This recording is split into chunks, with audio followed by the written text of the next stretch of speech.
but It's okay. is that It wasn't that bad. filed and It's supposed to be a the reason. verdict? No, too? no, no. I Yep. Yeah, I could, it's Good sent enough. to me and I could save it as a PDF or don't TIFF. know how it's gonna- We can unplug it. Hold on. You can just unplug it.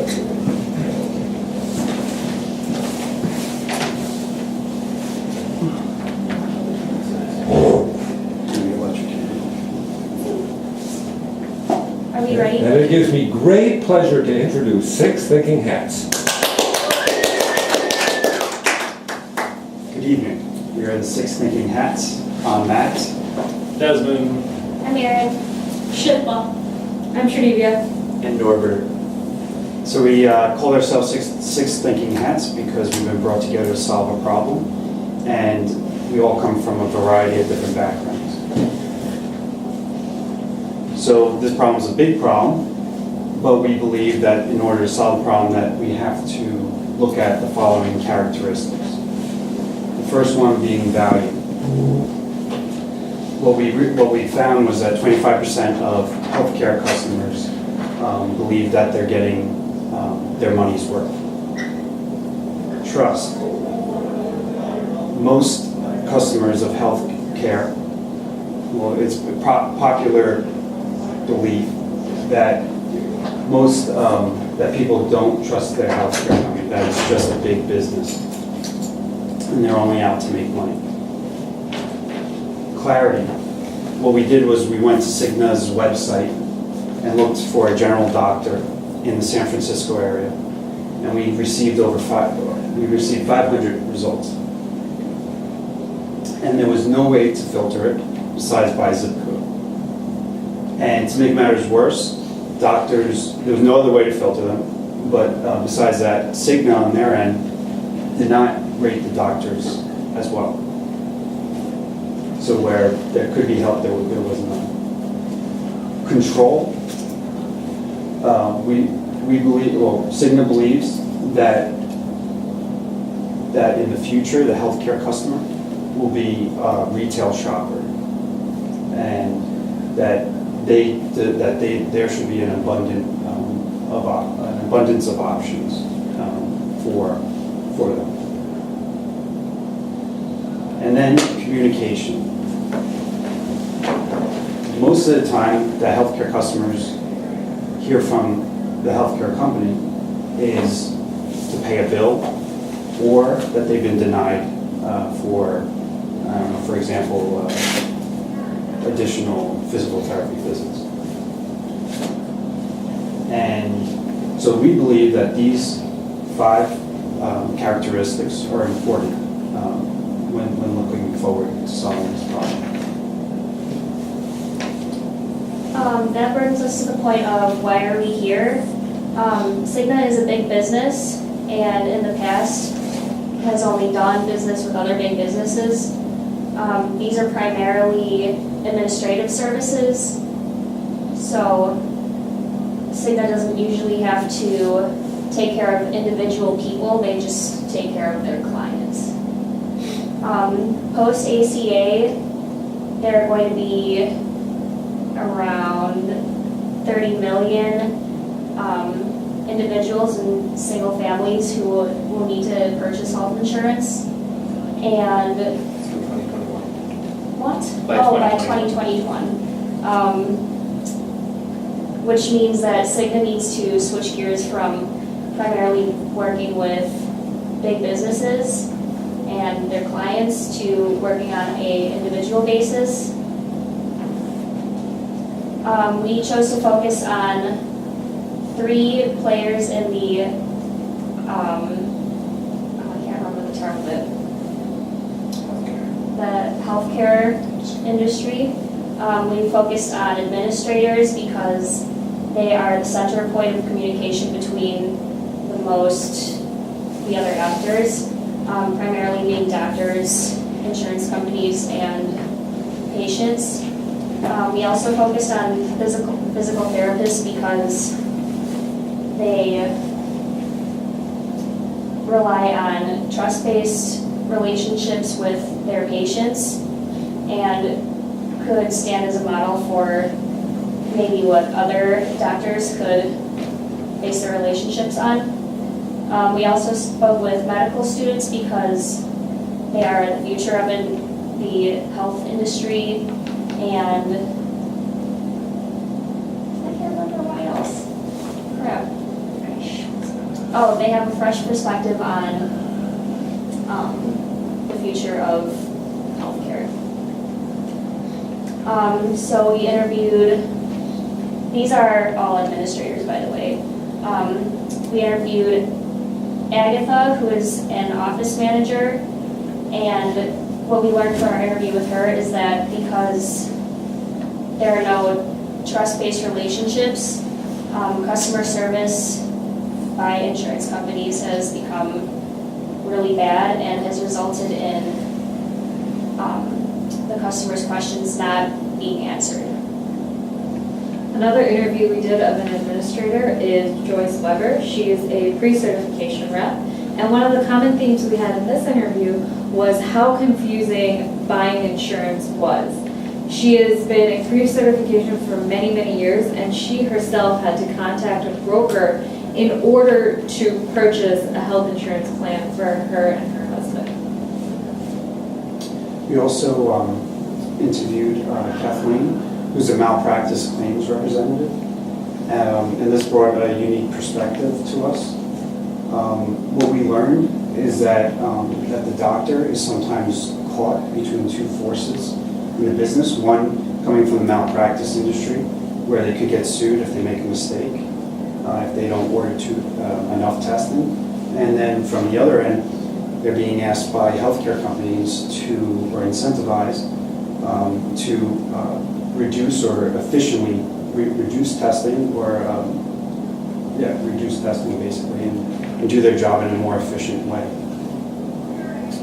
The other takeaway was that the standard of care is constantly changing. So for example, if a claim does come in, they have to look at the year that the claim came in, when the procedure was actually done, and then compare it to what the standard of care was in that specific year.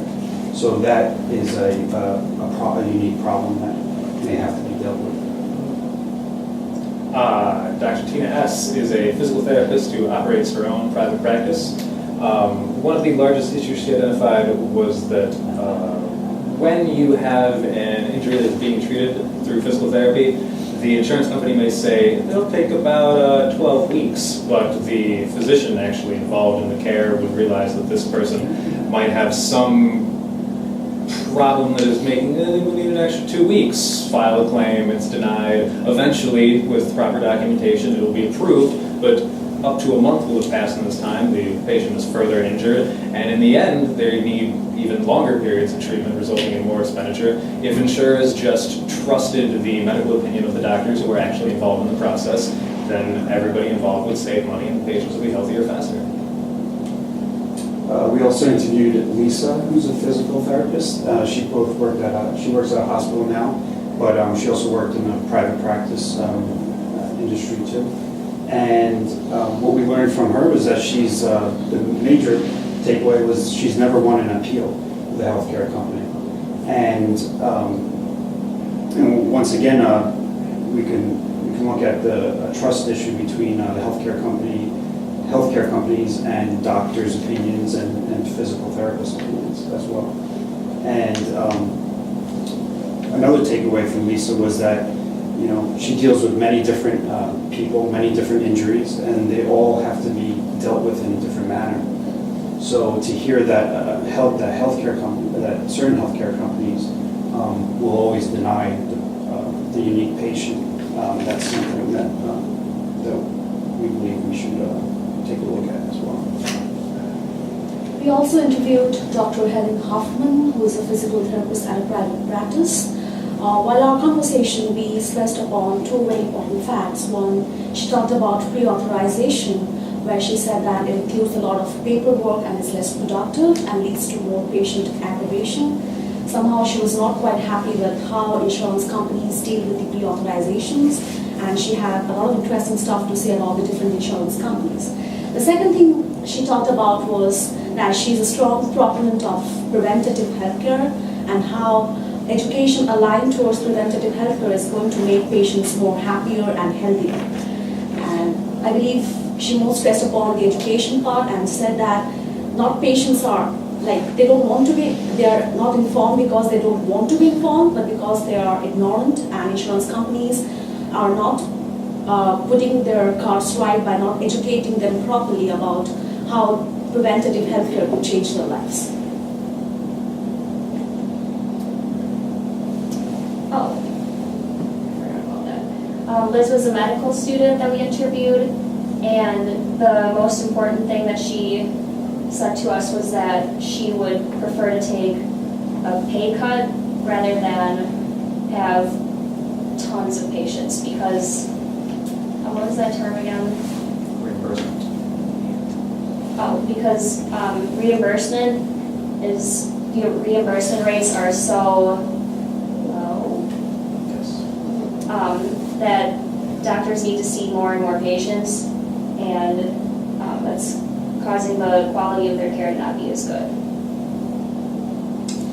Next student was Sarah, who's a senior at UIC right now. She's in pre-med, and a big concern of her was cost for medical school. She's definitely worried about that. And also like with the reimbursement rate, she's worried like with loans later on, like will she be like paying it off for the rest of her life and such. And then also another thing was like public health announcements, like with Ebola recently, like people are going all crazy about it, and that's probably due to an issue of just education-wise. People aren't necessarily completely informed about it, and those could be done better because like people are dying from like cancers or like heart or lung disease, but nobody cares about that because they think they're invincible to it.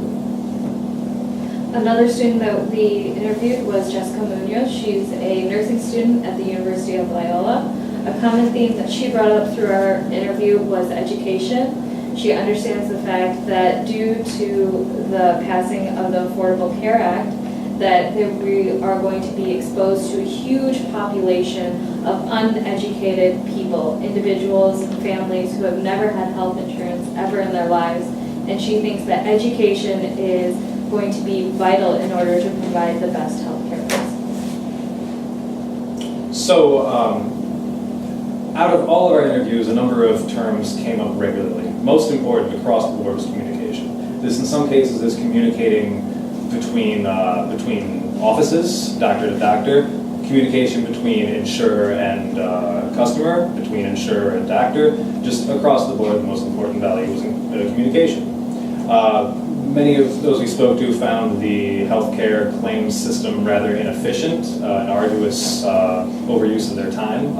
The importance of interpersonal relationships and productively, caring for patients. A desire for simplicity and clarity in the process, and really violations of trust and a lack of respect came up fairly often as well. So this is sort of how the layperson consumer views, well, what they would like to view the healthcare system as. They go to a doctor, they might get sent to a specialist. What actually happens is contact your insurer, find out a doctor that you can go to without getting a big bill, and they might send you to a specialist. That's not really what happens though. What happens is you go to a doctor's office, you go to a receptionist. The receptionist's job is to prepare all the paperwork necessary for them to get paid. The receptionist might send you to a nurse. The nurse is going to take your blood pressure, various vitals, so that the doctor can see a larger number of patients in the day because reimbursement rates have dropped a bit. Then you see the doctor's going to send you off to another area or to perhaps another office. He will send his notes to the receptionist who will prepare a claim, send it to the insurer. Go through the whole same process at a specialist office, perhaps. And then, hopefully the insurer pays the bills. But sometimes they don't. Everybody gets a claim denial. And this, by the way, is the first time, the moment when the insurer sends a claim denial to the customer is the first time they have proactively reached out to their customer. That's kind of off. Of course, it's even more complex than this. Lately, there have been doctors' offices engaging EMR and EHR systems in order to smooth communication between offices, better track patient needs. But a very interesting player is the Medical Billing Clearinghouse, which their role is to verify the acceptability of claims before they are sent to the insurers, provide notes on how they can properly modify their claims in order to limit denials, and how best to put it, this is an entire industry that has sprung up around doctors' desire to be insulated from communicating directly with the insurance industry, and the existence of this industry is just really telling. Here's sort of where we're at right now. We don't see the insurance companies as building relationships. There's no trust. We don't trust that the insurance company will do anything except for deny our claims when we need the most. There's no sense of responsibility. It's everyone else's responsibility to do things right. The patient has to provide all their information to receptionists who have to fill out forms. Doctors have to do all their notes entirely perfectly. They have to hire a third-party company to verify their codes in order to get paid. And there's no flexibility. It's viewed as a monolithic organization that sees individuals as numbers as opposed to individuals. And this might have worked for large corporations who can manage their own people internally, but when you're talking about people and families of people, it's not. Every characteristic that we feel is lacking currently are characteristics that you only find in humans. You're dealing with humans now, not businesses. We need to get some humanity in it. Going forward, we'll be increasing the scopes of our interviews considerably. We were fairly narrowly focused to this point. We're going to reach out in pretty much every possible direction. We plan on exploring existing prevention and wellness initiatives, see what's working, see what's not, how it's working within corporations where there's an easy method of communication, see if we can implement some of those on an individual basis. But we need to know if we're driving towards positive health outcomes, what defines these outcomes? What are we trying to accomplish? See if we can establish some consistent standards of care, get, just metrics for successfully treating someone. And we want to define the healthcare buyer of tomorrow, who they are, how old are they, where are they located, what is their educational background, to better identify the groups that we can get the most value out of targeting. And what we need from you. We're bumping up against a lot of paywalls and login screens and privileged information. We would really appreciate it if we can get access to the Cigna customer portals, perhaps the medical professional portals, and if we could find a way to access the healthcare.gov exchange coming up in the after November 15th without using our own social security numbers. Thank you. Okay. 17. That's not bad. Tighten it up a little bit, we'll be good.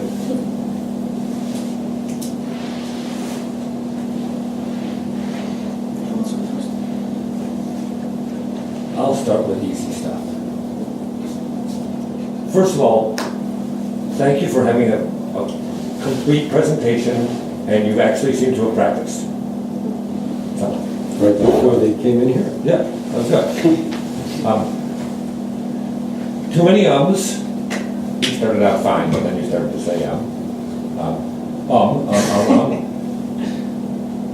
Matt is too low-key when he's giving his introduction. You may not be going first. You have to wake them up. Be enthusiastic. When you're not talking, everybody should be looking at the person who's talking as if what they're saying is really interesting. Now, content. Can we reel back to the beginning? Go back to the very beginning, and I'm going to say one thing only, and then I'll let my colleagues take over, which is, you started with these 5 words, Yes. and you said, these address our problem, but you never said what the problem was. Yeah. And I would have liked to know what the problem was. And as you go further on, I wanted to see these words appear more often in your references to I felt like it was just it was a report on the interviews that you've taken rather than an explanation of how you got to those words. We do intend in the next week to elito these terms with any individual speaker. So, Agatha might be primarily concerned with trust. Kathleen might primarily be Well, I guess concerned my with- point is that why do you have these 3 things here? What is the point of these 3? Oh, and don't use the last names. You hide the last names on the screen, which is correct. Don't say their last names when you happen to know them.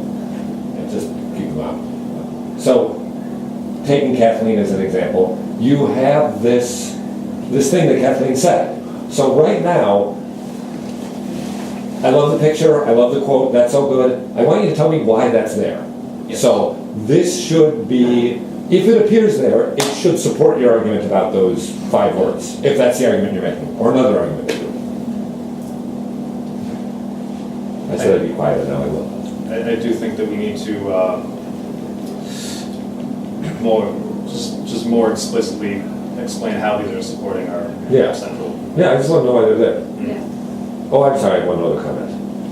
You, Desmond, sound too confrontational, I think, with Cigna.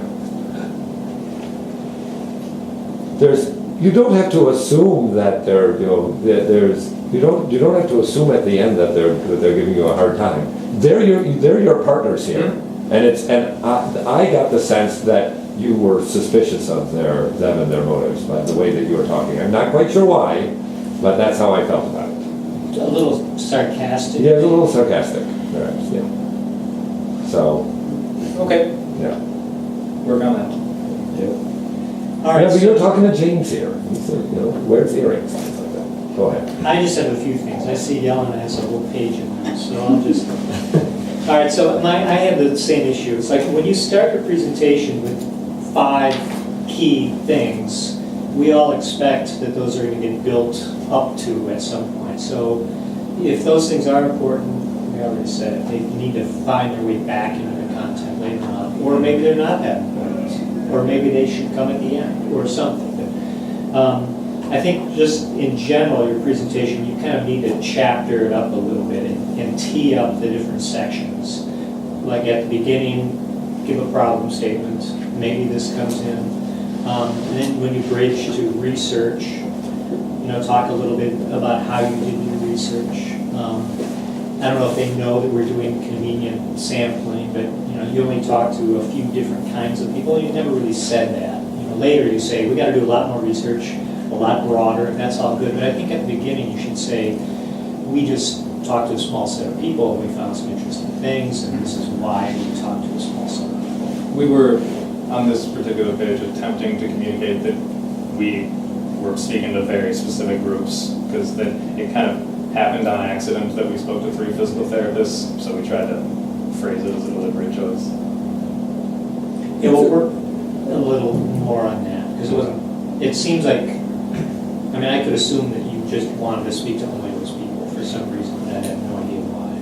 Right. To Don's point, you could just say, within our convenient sample, these are the 3 categories we end up dealing with, interview. And you could have an hypothesis that those 5 core categories might be proved out by a huge range of people that you would meet. Like every kind of interaction we had with a broad set of people, these 5 things kept coming up, and that'd be really cool, but it's too early to know that. Well, those are taken, on Cigna's initial introduction presentation they did, there was one page that had like 5 white text on a purple background that these values are a reflection of. It's like a 1-to-1 ratio with one of their slides, but sort of rephrasing what they felt their customers wanted. Okay. And we could do a better job. We're not criticizing we're not criticizing the choice, we think you didn't communicate clearly to us where these came from. If where they came from was the presentation that's it, then you should communicate that clearly, but I don't think that's what you're trying to communicate. Can you go back? This came from a survey? This is one? a Deloitte survey, and the particular stat is just only 25% of healthcare consumers think they're getting their money's worth. That's from the survey, not these values. No, yes. The 25% is from the survey. Okay. So where is this value, trust, clarity, control, communication? So we should mention explicitly that those values came from their own presentation. If you're No, we're speaking asking you from- where they came from. Oh, yes. Yes.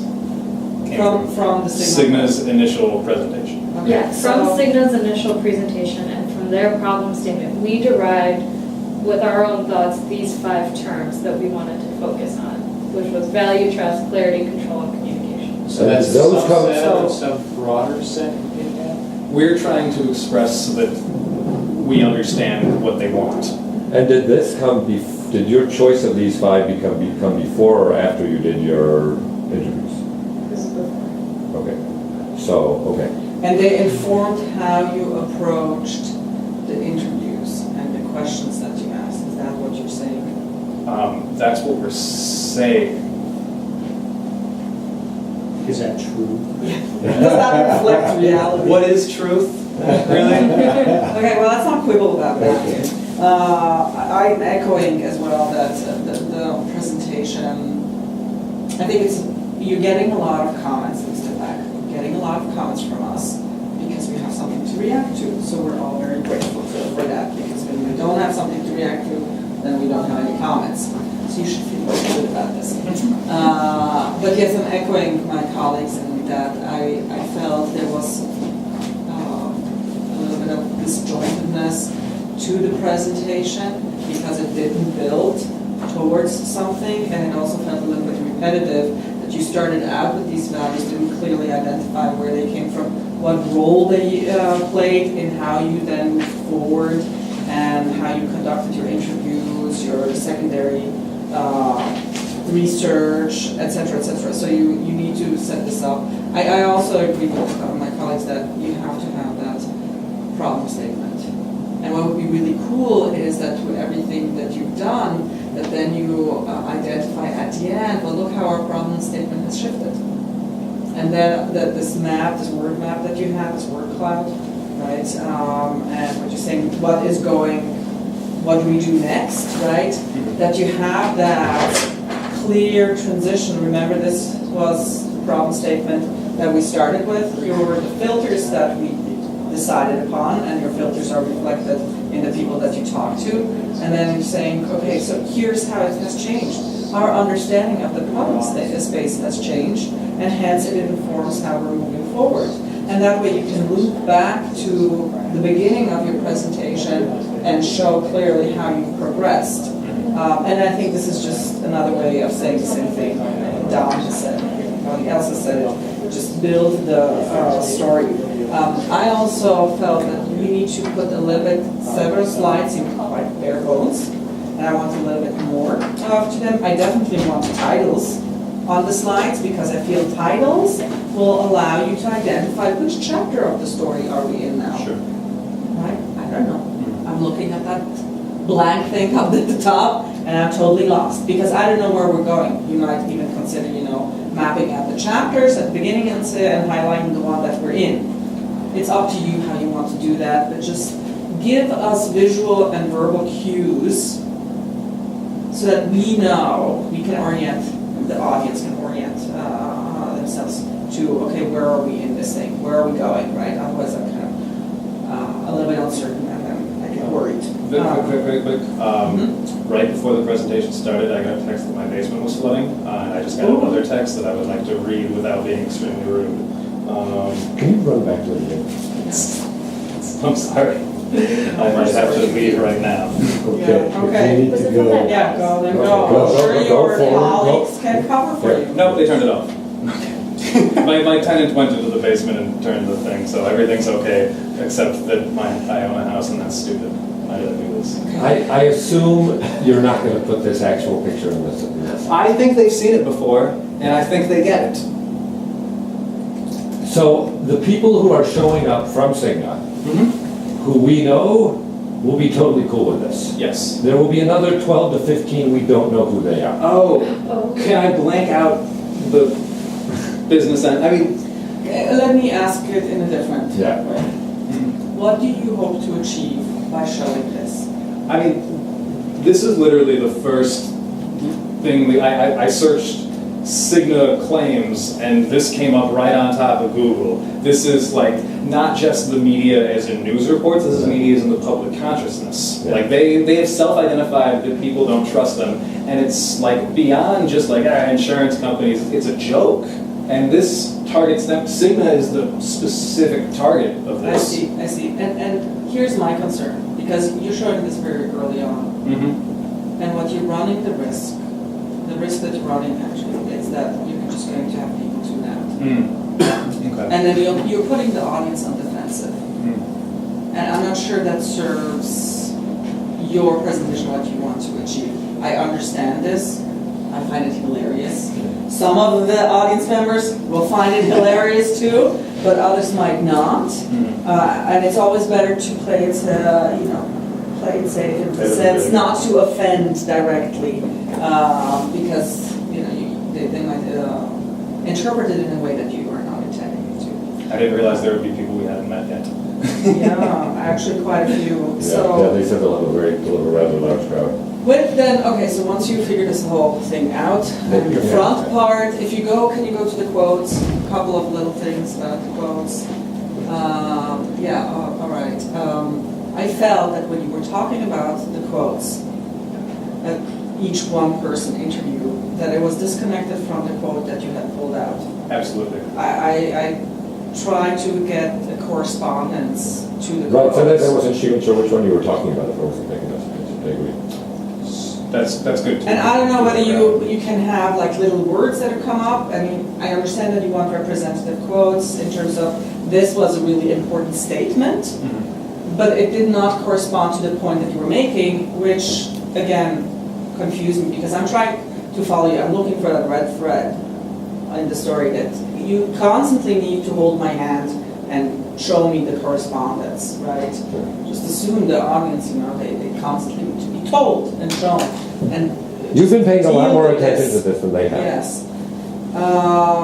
And you come to it with the understanding. I agree the presentation could be a little bit more poof. Some of you guys did. You had that inflection that was going up and down, Shilpa, so I really appreciated that. You kept me engaged, my ear. But also think about the messaging. You have inflection. So not just be a little bit more upbeat and interested in what you have to say, but have that, think about it. What is my main point here?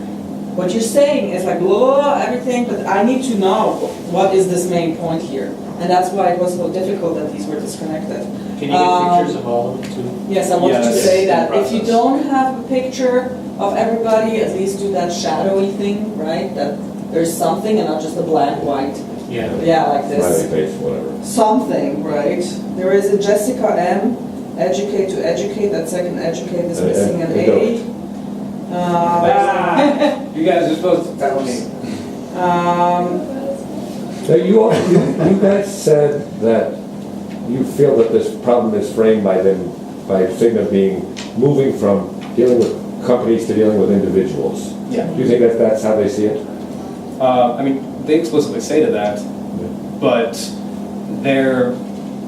Because I never would have said it quite that way until I heard you say it. One thing that we didn't communicate well enough in the presentation is that Cigna perceives that their role is to do administration. Yeah. But the reason why people buy health insurance is so that they can afford their medical bills. They don't care about paperwork. So it's like they said, like people don't value what we do, and that's totally true because they're used to dealing with businesses, and people don't care about how much paperwork they have to do. They care about whether or not they go bankrupt or die. I think they get that. And I don't think that's how they see the shift from pre-ACA to post-ACA. I think it's just more. So I just think you should be careful about how you say it. And think, sort of put yourself in James's shoes and see if you would. Right, because they understand that they have like a huge of their market is dealing with companies and doing that administrative role, but they do need to change some business plans in order to tailor it to more of an individual market. Okay. The clearinghouse thing, I thought that was kind of an interesting insight, but then it went nowhere. And I didn't hear it. And we don't know, we're not quite sure where it came from either. Yeah. These are good. I love these little maps. Yeah. I even wanted you to expand the insurer more because it's like, okay, are you talking to a claim specialist? Are you talking to different parts of the insurer? Well, There's kind of a monolithic thing there. Everything else you expanded, but the insurer you left in as one bubble. That's sort of true Because nobody, Nobody really knows who exactly we're talking to. Even the pre-certification rep that we talked to, are they talking to a billing representative or are they talking to a specific person who deals with claims? They themselves are not sure.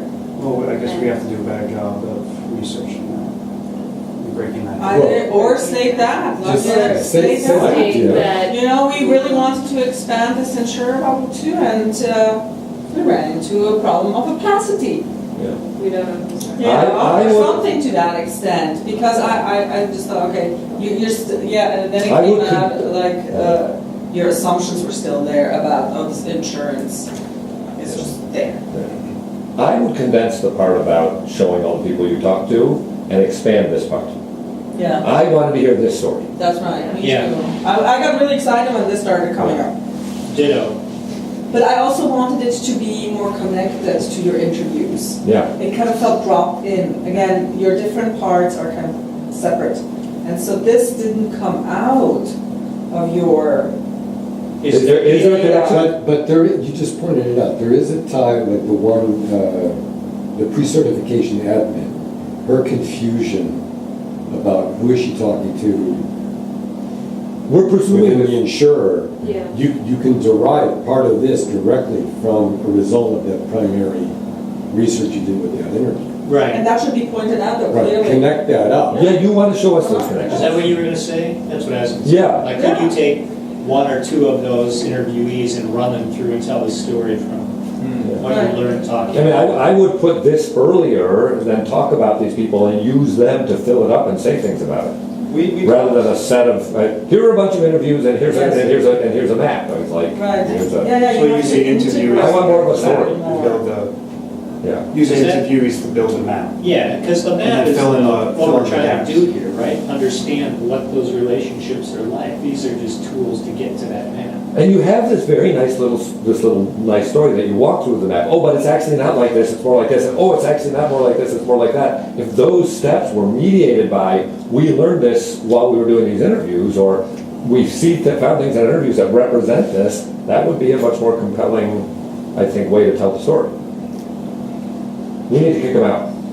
1745. They've gone over this. Two We'll quick have covered. comments. Aaron, you mentioned by 2021, 30 million individuals require health insurance, blah, blah, blah. That needs a citation, but we have that backed up. Yes.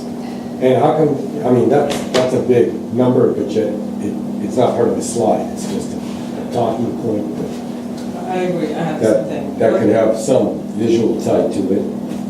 So you would have that, let's say, on you can't do a laser on a screen. Maybe That is correct. in the presentation, or like on this slide, you would have that number in text. Yes. That's actually with the really slide. obvious now that you say it. Yes. And also, somebody, I don't remember who it was talking about going back to a claim being denied about physical therapy. Different people have different situations, so they need different amounts of physical therapy. Is this like there's a book that says if you have a rotator cuff injury, you get 6 days of physical therapy. So if somebody Yes. looks up in a Yeah. book. Yes, there We is. think. You think? No. A physical No. therapist said that it's an algorithm of some sort, right? But the algorithm, they don't necessarily know the map that goes into making the determinations, but they do know on a per injury basis how long they're going to be able to bill for before they need to make additional claims. So yeah, those numbers exist. Okay. Whether or not- And they know what that is before they begin the therapeutic sessions? Yes. Okay, you need to make that clear. Okay. And Aaron, don't be shy to just have some note cards if you need them in your back pocket, just in case. Okay, well, I'm saying Just a quick question. after we get it relatively smooth, if he wants to, What's just a big piece of paper. Just knowing that It's you not- that's have too them will much. give you security. What's the most important thing that Cigna wants to see from us? What we've done so far. Yes, what you've done so far and where you're going. How did you take that initial problem statement and how are you transforming it? Are you narrowing it down? Are you zooming into something? I was just wondering if they were maybe, if they were more interested in our interviews or. Are you more calling them interested in? in basically interested in your story. Right. But what do you find interesting and what are you going to do next? How are you going to do more research to get at what you think is interesting? Where are you going with this, right? So, You so guys- from our last slide, you don't think, what do you think, is that enough, or?